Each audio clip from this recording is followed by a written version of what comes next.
Brilliance Audio presents Looking for Miss America, a pageant's 100-year quest to define womanhood, by Margot Mifflin.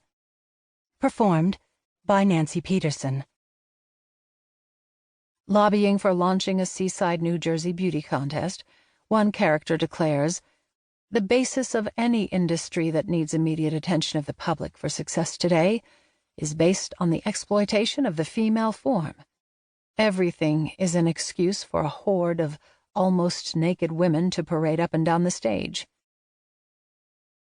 And so, Miss America got shelved before anyone had ever really defined what she signified.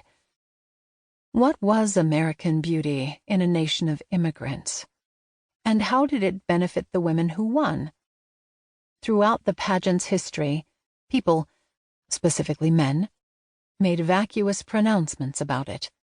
In 1922, Samuel Gompers, the conservative head of the American Federation of Labor, proclaimed, ridiculously, that tiny, elfin, 17-year-old Margaret Gorman represents the type of womanhood America needs: strong, red-blooded, able to shoulder the responsibilities of homemaking and motherhood.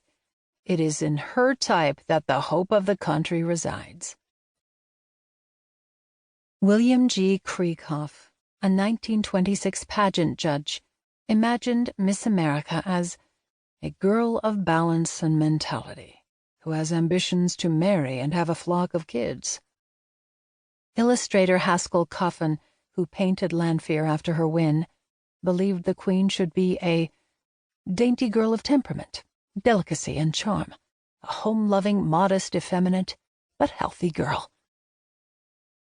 Character, beauty, body type, ambition, they all figured in the equation. But what was being calculated? Was Miss America merely the prettiest woman in America, or a symbol of American womanhood? And by what measure was she, or could she be, symbolic? Despite the pageant's patriotic trappings, from Gorman's Lady Liberty crown to Malcolmson's Betsy Ross float, Miss America symbolized nothing beyond a few dozen men's fantasies about women's roles in post-suffrage society.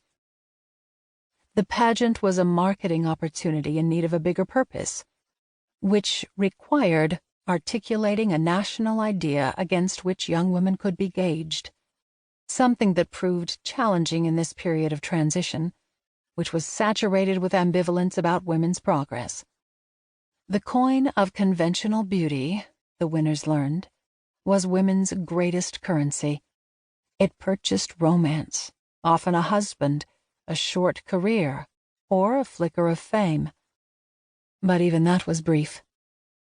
Gorman returned to watch the pageant just a few years after her win, and moved through the crowds unrecognized. The best-case scenario for winners was the kind of fast fortune Smallwood squeezed out of it.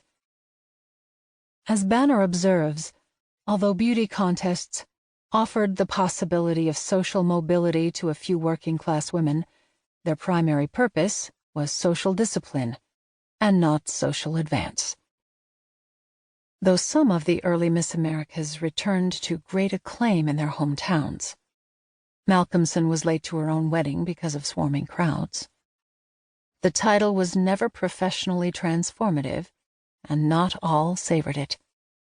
Decades after her win, Campbell said, "I got so tired of the publicity, I didn't ever want to hear about Miss America again." Malcolmson had no regrets, but much later said winning the title never affected my life. In 1980, Gorman, then a D.C. socialite who said life had been extremely kind to her, confessed, "I never cared to be Miss America. It wasn't my idea. I am so bored by it all. I really want to forget the whole thing." But the contest wouldn't be dormant for long. When it was revived in 1935, the city officials who thought it had attracted insufficiently docile women could have no idea what new insurgencies lay ahead. Likewise, little Margaret Gorman, shooting marbles in the dirt that sultry summer day in 1921, couldn't have dreamed that the quest to define American womanhood first played out on her body, and would continue for nearly a century.